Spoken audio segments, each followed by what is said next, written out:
Kandidaters, selamat datang di University Story bareng sama aku Esti Nadia, yang mana saat ini aku sedang menempuh pendidikan S2 di The London School of Economics and Political Science dengan jurusan Media and Communications Governance. Dan aku di sini bersama dengan beasiswa Chevening Scholarship, yaitu beasiswa fully funded yang diberikan oleh pemerintah UK, yang mana beasiswa ini telah memberikan ke lebih dari 160 negara di dunia, termasuk Indonesia. Dan selain studi S2, kebetulan aku juga dinobatkan sebagai Chevening Social Media Ambassador yang dipilih untuk mewakili Indonesia dari beberapa negara untuk bercerita gimana sih keseharian aku menjadi seorang Chevener. Jadi di sini langsung aja aku mau cerita gimana sih proses aku apply S2 dan juga gimana aku menjalani kehidupan perkuliahan yang ada di London. So, stay tuned! Nah, motivasi aku sendiri untuk apply S2 adalah berangkat dari kesadaran aku akan knowledge gap yang aku punya yang berkaitan dengan Media and Communications, Policy and Regulations. Karena di dalam dunia profesional sendiri aku mengalami career shifting, yang tadinya aku merupakan seorang Brand and Communications Officer di sektor swasta, lalu aku pindah menjadi seorang analis informasi di salah satu kementerian yang ada di Indonesia. Jadi itu alasan mendasar kenapa sih pada akhirnya aku merasa kalau aku butuh untuk melanjutkan pendidikan dan belajar lebih dalam lagi. Dan alasan aku pilih LSI sendiri adalah selain LSI yang merupakan kampus nomor 1 di bidang aku, yaitu Media and Communications, aku merasa LSI adalah salah satu atau bahkan satu-satunya kampus yang benar-benar emphasize di sektor governance. Jadi aku bisa belajar lebih dalam lagi tentang communications policy, digital infrastructures, dan juga governance secara keseluruhan. Dan harapannya sih pastinya dengan berbagai modul yang telah aku ambil, lalu juga kesempatan visit ke berbagai macam tempat seperti Ofcom, salah satu salah satu kantor yang memang fokus di Policy and Regulations yang ada di UK, lalu juga bertemu dengan teman-teman profesor yang emang mempunyai latar belakang dan interest yang sama, yaitu di bidang policy.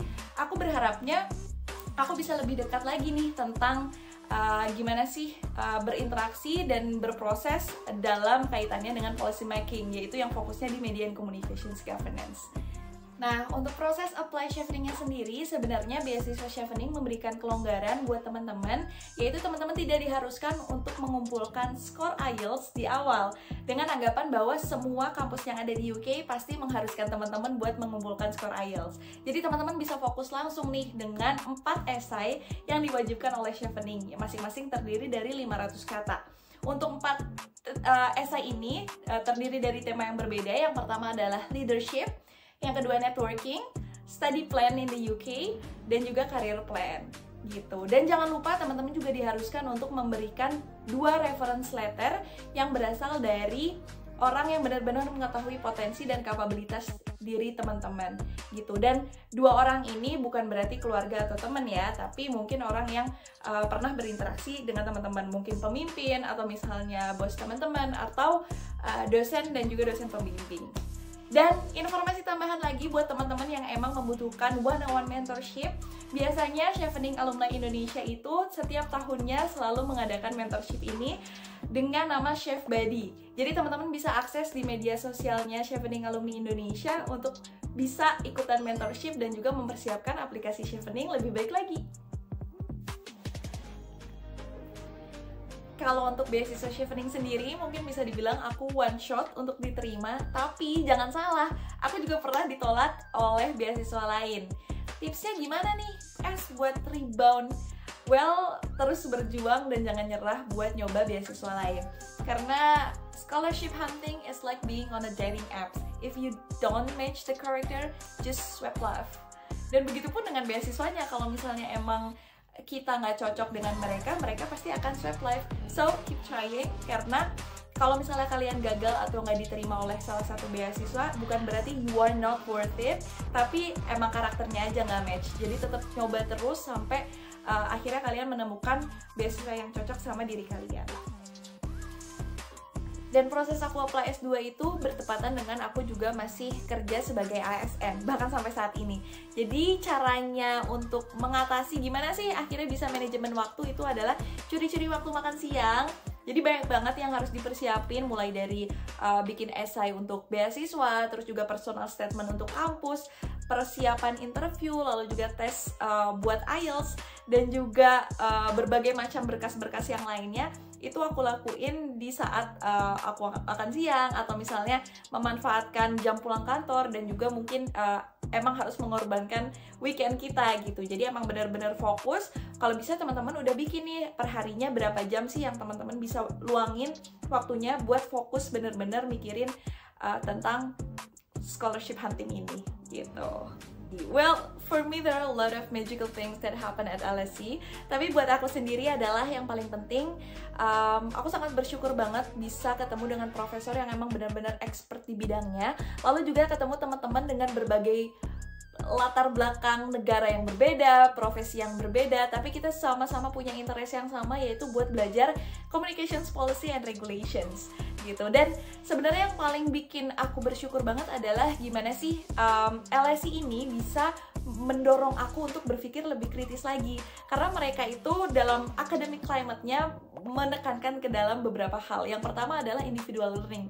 Mungkin individual learning ini juga diterapkan di berbagai macam universitas yang ada di UK melalui reading, yang setiap minggunya kita dituntut untuk membaca reading list yang ada. Lalu bahkan kita juga punya di setiap termnya, di setiap semesternya itu reading week, dimana kita punya waktu seminggu untuk bisa catch up dengan reading list yang sudah disediakan, yang nantinya reading list ini kita gunakan untuk bisa share insights dan juga diskusi di dalam kelas. Yang kedua adalah seminar.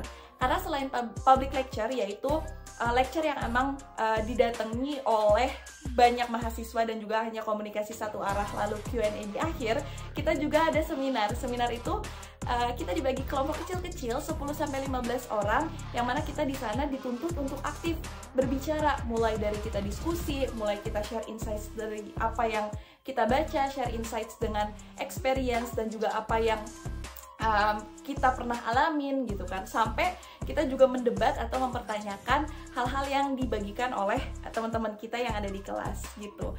Dan yang terakhir, yang ketiga adalah gimana sih academic climate di LSE ini selalu menuntut aku untuk mengaitkan hal-hal yang kita pelajari ke dalam isu-isu sosial yang ada, tren-tren isu sosial atau masalah yang ada di dunia, sehingga kita nggak cuman mempelajari aja, tapi dengan harapan kita bisa memberikan solusi nantinya, terutama di bidang media and communication. Tips teman-teman buat apply kampus, mungkin khususnya ke LSE, adalah salah satunya adalah dengan knowing yourself dan do the research. Itu yang paling penting gitu. Know your why. Kenapa sih teman-teman akhirnya mau memutuskan untuk S2, belajar S2 lagi, dan juga di jurusan yang teman-teman pilih gitu. Dan tahu juga apa sih yang sebenarnya teman-teman butuhin untuk belajar gitu. Selain itu, do the research, jangan sampai salah jurusan, jangan sampai milih jurusan hanya karena kampusnya terkenal aja atau jurusannya terkenal aja, tapi mungkin teman-teman harus tahu dulu modulnya seperti apa, profesor yang ngajarnya gimana gitu. Jadi teman-teman bisa lebih dekat lagi dan lebih engage dengan jurusan tersebut. Jadi semuanya bisa inline, mulai dari kenapa sih sampai akhirnya teman-teman milih jurusan itu, apa yang teman-teman butuhin, apa yang benar-benar teman-teman pengen pelajarin, dan nantinya gimana sih hal-hal yang teman-teman pelajarin di jurusan ini bisa inline dan juga bisa ngasih benefit buat perkembangan karir teman-teman di dunia profesional.